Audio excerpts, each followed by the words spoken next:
2024년 4월 4일 부활 8일 축제 목요일 제1독서 사도행전의 말씀입니다.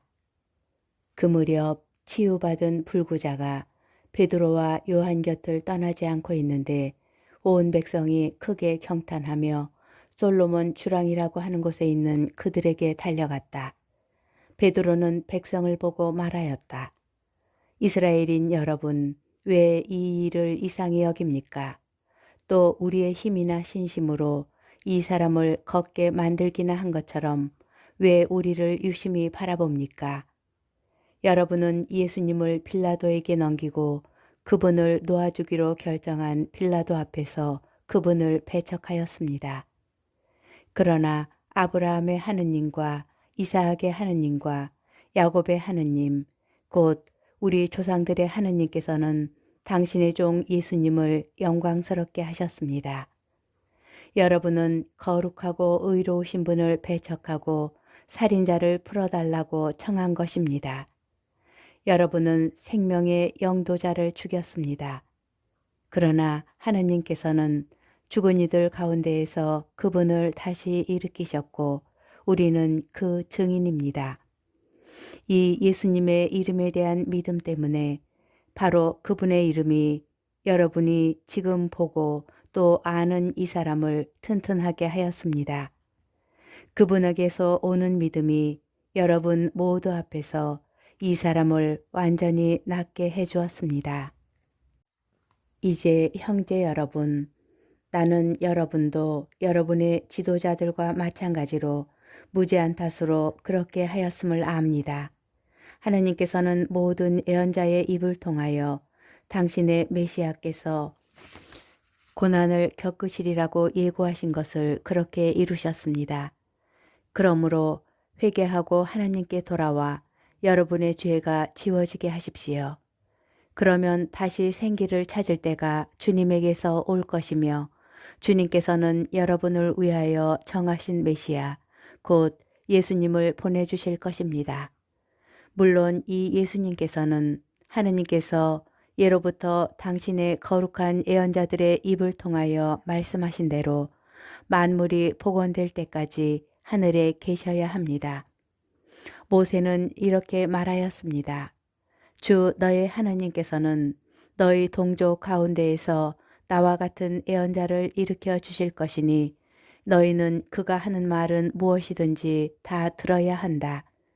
누구든지 그 예언자의 말을 듣지 않는 자는 백성에게서 잘려나갈 것이다. 그리고 사무엘을 비롯하여 그 뒤를 이어 말씀을 전한 모든 예언자도 지금의 이 때를 예고하였습니다.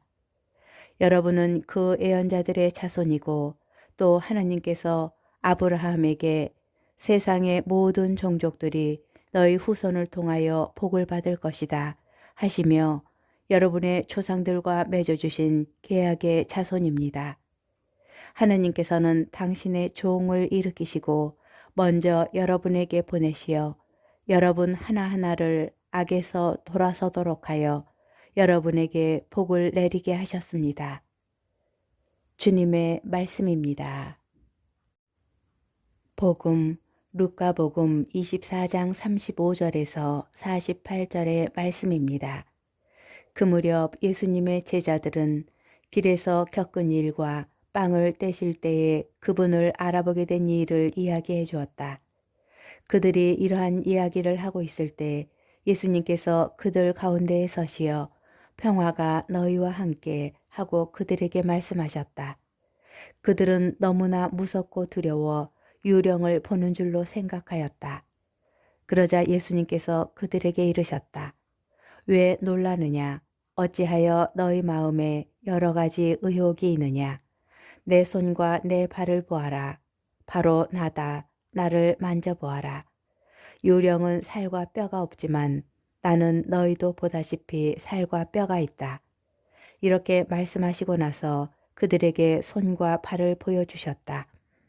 그들은 너무 기쁜 나머지 아직도 믿지 못하고 놀라워하는데 예수님께서 그들에게 여기에 먹을 것이 좀 있느냐 하고 물으셨다.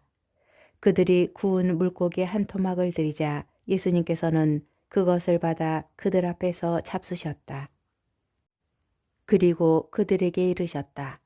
내가 전에 너희와 함께 있을 때에 말한 것처럼 나에 관하여 모세의 율법과 예언서와 시편에 기록된 모든 것이 다 이루어져야 한다.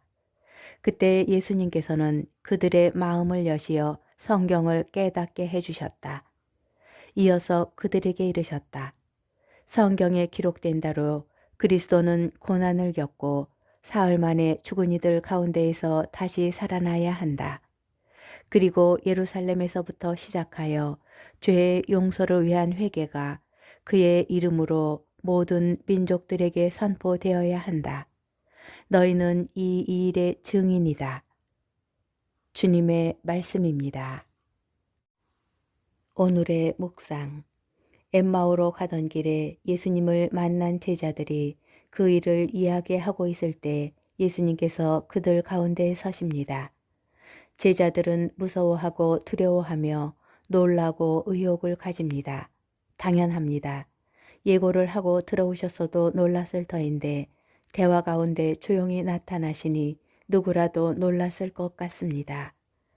그러나 예수님께서는 제자들이 예수님 당신을 확인할 수 있도록 인간이 감지할 수 있는 다양한 감각, 시각, 청각, 촉각, 미각을 동원하시어 당신을 드러내 보이십니다.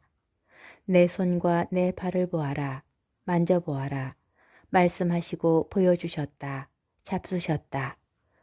무엇보다 손과 발을 보고 만져보게 하심으로써 십자가에 못 박히셨던 분이 바로 이렇게 살아계심을 확인시켜 주시는데 이러한 확인을 통하여 순환과 죽음과 부활이 하나의 연장선에 있는 사건임을 가르쳐 주십니다. 상처를 그대로 지니고 부활하신 모습이야말로 이 연계성을 확인시켜주는 증거가 되는 것입니다. 이러한 순환과 죽음과 부활의 연계성은 그리스도교가 고백하는 켈리그마가 되어 사도들이 선포하여야 할 내용의 핵심으로 정립됩니다. 그리고 마침내 이 일의 증인이 된 베드로는 오순절 설교에서 준엄하게 선포합니다. 하느님께서는 죽은 이들 가운데에서 그분을 다시 일으키셨고 우리는 그 증인입니다. 부활은 정신이나 영혼의 영역에서만 일어난 사건이 아니라 구체적 현실로 일어난 사건입니다. 오늘 복음이 보여주듯이 예수님께서는 부활하신 당신의 육신성을 우리에게 물리적으로 확인시켜 주십니다. 부활하셔서도 상처의 흔적을 그대로 가지고 계신 것이 순환과 죽음과 부활의 연속성을 드러내는 증거입니다. 상처는 가리거나 없애 버릴 필요가 없는 소중한 생명의 흔적일 수 있습니다.